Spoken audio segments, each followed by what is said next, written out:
President Recep Tayyip Erdoğan is set to embark on a one-day trip to Saudi Arabia on February 28 to meet new Saudi King Salman, who assumed his post last month.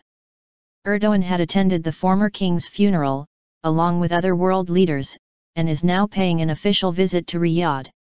The timing of the visit is very significant, with the whole of North Africa and the Middle East on fire. Libya and Yemen have been brought to the brink of division because of civil war.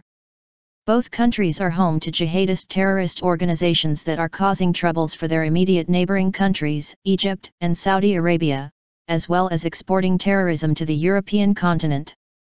Al-Qaeda and the Islamic State of Iraq and the Levant, ISIL, are apparently seizing more control in the region, with no prospect that the ongoing international military campaign can deal meaningful damage to them.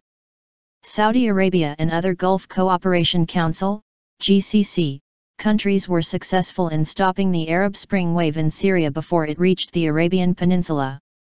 By lending enormous political and financial support to Egypt's Abdel Fattah el-Sisi, who toppled Mohammed Morsi, the Arabian alliance was able to get rid of the threat posed by the Muslim Brotherhood.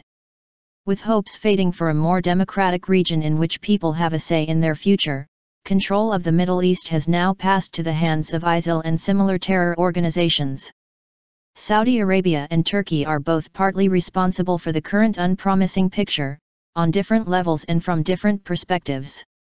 Turkey, for its part, ignored the growing threat of jihadists in 2012 and failed to take necessary measures against the threat. For example, it could have toughened border security to stop the infiltration of foreign fighters before the mid-2014 kidnapping of its consul general in Mosul and 48 consulate personnel. There is no need to give details here. It is clear that Turkey's overall Syria policy has collapsed and is also causing the deterioration of its relationships with other regional countries. Erdoğan's visit to Saudi Arabia could well turn into an opportunity for Turkey and Saudi Arabia to review their differing policies in the region and seek a new realignment. However, the two countries' most important disagreement is over Egypt, and therefore the Muslim Brotherhood.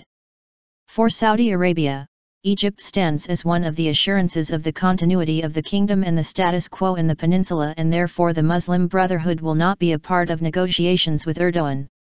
On the contrary, Saudi Arabia can strongly press on Turkey to recognize the current leadership in Egypt for the sake of regional balances.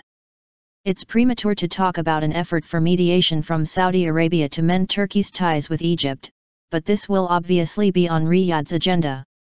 We will see whether Erdoğan's meeting with King Salman will launch a process of Turkey shifting its policies.